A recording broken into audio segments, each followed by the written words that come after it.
Parang teleserye na ang paghahanap kay fugitive DDS Senador Ronald Bato de la Rosa matapos muling sumiklab ang mga chismis na nahuli na umano ang senador na ilang buwan nang pinaghahanap dahil sa arrest warrant ng International Criminal Court, ICC.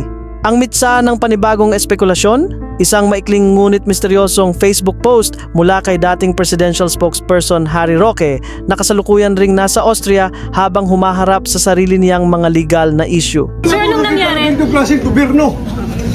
Ha? A sitting president. Hinaharang hindi papasukin sa sesyon. Kung ako'y absent, hinahanap ako ninyo. Sumusweldo. Meron nga daw na nanghudas kay Bato. Iyon lang ang isinulat ni Roque pero sapat na yon para magliyab ang social media.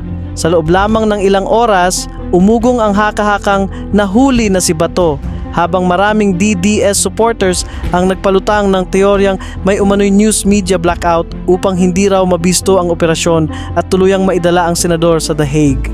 Pero hanggang sa oras ng pagsulat, walang inilabas na follow-up o paglilinaw si Roque kung ano talaga ang ibig niyang sabihin sa kanyang cryptic post. Samantala, diretsahang pinabulaanan ng mga autoridad ang mga umiikot na chismis. Nang tanungin kung may impormasyon ang National Bureau of Investigation, maikli ngunit malinaw ang sagot ni Senator Ping Lacson. Senator Ping, na-arrest daw si Senator Bato. Hindi. Ano sabi ng mga contact ni Sir? NBI negative. Nang usisain naman kung may impormasyon ang Philippine National Police o Armed Forces of the Philippines, sinabi pa niya, Wala pang feedback saka yung armed forces. You've been asking pero negative so Yeah. far. Yeah, yung NBI talagang wala raw. Negative daw.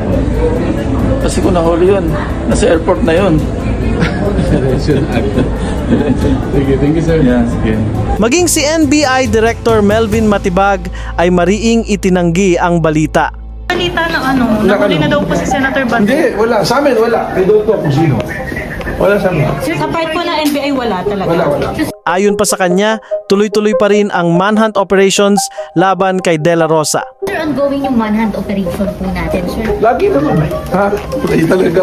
Sir, wala kayong binitbit Leave, dito. sir. Ha? Wala ano? Wala po kayong binitbit dito, sir. Na ano?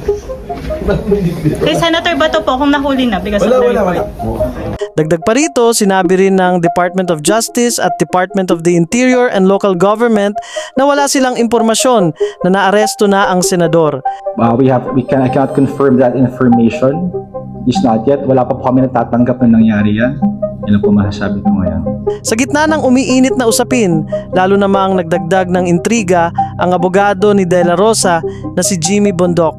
Sa isang cryptic Facebook post nitong Martes, nagbabala siya, "Bad news is coming.